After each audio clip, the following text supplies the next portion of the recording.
অথ ব্যবস্থিতান দৃষ্টা ধার্তরাষ্ট্রান কপিধ্বজ প্রবৃত্তে শস্ত্র সম্পাদতে ধনু উদ্যম পাণ্ডব হৃষিকেশম তদা বাক্যম ইদম আহো মহীপতে। অনুবাদ: সেই সময় পাণ্ডুপুত্র অর্জুন হনুমান চিহ্ন অঙ্কিত পতাকা শোভিত রথে অধিষ্ঠিত হয়ে তার ধনুক তুলে নিয়ে শরনিক্ষেপ করতে প্রস্তুত হলেন। হে মহারাজ, ধৃতরাষ্ট্রদের পুত্রদের সমরসজ্জার বিন্যস্ত দেখে অর্জুন তখন শ্রীকৃষ্ণকে এই কথাগুলি বললেন। তাৎপর্য: যুদ্ধ শুরু হওয়ার মুহূর্তে উপরোক্ত বাক্যালাপ থেকে বোঝা যায় যে যুদ্ধক্ষেত্রে ভগবান শ্রীকৃষ্ণের দ্বারা প্রত্যক্ষভাবে পরিচালিত পাণ্ডবদের অপ্রত্যাশিত সমরসজ্জা দেখে ধৃতরাষ্ট্রের পুত্রেরা অত্যন্ত হতোদ্যম হয়ে পড়েছিল। অর্জুনের রথে হনুমান চিহ্ন অঙ্কিত ধ্বজাও একটি বিজয়সূচক ইঙ্গিত, কারণ রাম এবং রাবণের যুদ্ধে হনুমান শ্রীরামচন্দ্রকে সহযোগিতা করেছিলেন এবং শ্রীরামচন্দ্র বিজয়ী হয়েছিলেন। এখন এখানেও অর্জুনকে সাহায্য করবার জন্য তার রথে শ্রীরামচন্দ্র ও হনুমান দুজনেই উপস্থিত রয়েছেন। শ্রীকৃষ্ণই হচ্ছেন রামচন্দ্র। যেখানে ভগবান শ্রীরামচন্দ্র থাকেন সেখানেই তার নিত্য সেবক হনুমান এবং নিত্যসঙ্গিনী সৌভাগ্যলক্ষ্মী সীতাদেবী উপস্থিত থাকেন। তাই অর্জুনের কোনো শত্রুর ভয়েই ভীত হবার কারণ ছিল না। আর সবচেয়ে বড় কথা হচ্ছে যে সমস্ত ইন্দ্রিয়ের অধীশ্বর ভগবান শ্রীকৃষ্ণ তাকে পরিচালিত করবার জন্য স্বয়ং উপস্থিত ছিলেন। এভাবে যুদ্ধ সম্পাদনের জন্য সমস্ত ভালো পরামর্শই অর্জুন পাচ্ছিলেন। তার নিত্যকালের ভক্তের জন্য ভগবানের দ্বারা আয়োজিত এই রকম শুভ পরিস্থিতির সুনিশ্চিত জয়েরই ইঙ্গিত বহন করছিল।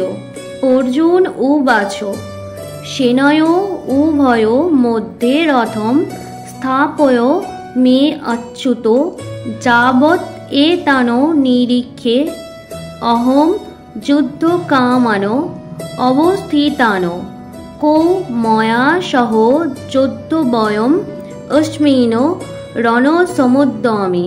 অনুবাদ: অর্জুন বললেন, হে অচ্যুত, তুমি উভয় পক্ষের সৈন্যদের মাঝখানে আমার রথ স্থাপন করো, যাতে আমি দেখতে পারি যুদ্ধ করবার অভিলাষী হয়ে কারা এখানে এসেছে এবং এই মহাসংগ্রামে আমাকে কাদের সঙ্গে যুদ্ধ করতে হবে। তাৎপর্য: যদিও শ্রীকৃষ্ণ স্বয়ং পরমেশ্বর ভগবান, তবুও তিনি তার অহেতুকী কৃপার বশে তার প্রিয় সখার সেবায় নিয়োজিত হয়েছিলেন। ভক্তের প্রতি করুণা প্রদর্শনে ভগবান কখনো চ্যুত হন না।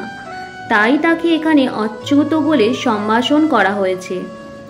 অর্জুনের রথের সারথি হওয়ার ফলে তাকে অর্জুনের আদেশ অনুযায়ী কাজ করতে হয়েছিল এবং যেহেতু তা করতে তিনি কুণ্ঠিত হননি, তাই তাকে অচ্যুত বলে সম্বোধন করা হয়েছে। যদিও তিনি তার ভক্তের রথের সারথি হয়েছিলেন, তবুও তিনি তার পরম পদ থেকে চ্যুত হননি। সকল অবস্থাতেই তিনি পরমেশ্বর ভগবান বা সমস্ত ইন্দ্রিয়ের অধীশ্বর হৃষিকেশ। ভগবানের সঙ্গে তার ভক্তের সম্পর্ক অত্যন্ত মধুর ও অপ্রাকৃত। ভক্ত সর্বদাই ভগবানের সেবায় উন্মুখ, তেমনি ভগবানও তার ভক্তের কোনো সেবা করার জন্য সর্বদা সুযোগের অন্বেষণ করেন। ভগবান যখন তার কোনো শুদ্ধ ভক্তের আদেশ অনুসারে তাকে পরিচর্যা করার সুযোগ পান, তখন তিনি নিজে আদেশ করার থেকে অধিক আনন্দ উপভোগ করেন। যেহেতু তিনি হচ্ছেন প্রভু, প্রত্যেকেই তার আদেশের অধীন এবং তাই তাকে আদেশ দেবার মতো ঊর্ধ্বস্তরে কেউ নেই।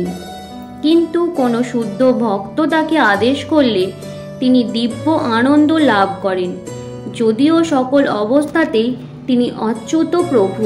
ভগবানের শুদ্ধ ভক্ত হওয়ার ফলে অর্জুনের জ্ঞাতি ভ্রাতাদের সঙ্গে যুদ্ধ করার কোনো বাসনাই ছিল না, কিন্তু কোনো রকম শান্তিপূর্ণ মীমাংসা করতে অনাগ্রহী দুর্যোধনের দুর্দমনীয় মনোভাব তাকে যুদ্ধে অবতীর্ণ হতে বাধ্য করেছিল। তাই তিনি যুদ্ধের আগে রণাঙ্গনে উপস্থিত মুখ্য ব্যক্তিদের দেখার জন্য উদ্গ্রীব হয়েছিলেন। যদিও যুদ্ধক্ষেত্রে শান্তি স্থাপন করার কোনো প্রশ্নই ওঠে না, তবুও যুদ্ধের আগে অর্জুন আরেকবার সকলকে দেখতে চেয়েছিলেন এবং এক অবাঞ্ছিত যুদ্ধে তারা কতখানি উদ্গ্রীব ছিল তা তিনি দেখে নিতে চেয়েছিলেন। যজস্ব মাননো অবক্ষে অহম যে এতে অত্র সমাগতা ধাত্র রাষ্ট্রস্য দুর্বোধে যুদ্ধে প্রিয় চিকিৎসব। অনুবাদ: ধৃতরাষ্ট্রের দুর্বুদ্ধি সম্পন্ন পুত্রকে সন্তুষ্ট করার মানসে যারা এখানে যুদ্ধ করতে এসেছে তাদের আমি দেখতে চাই।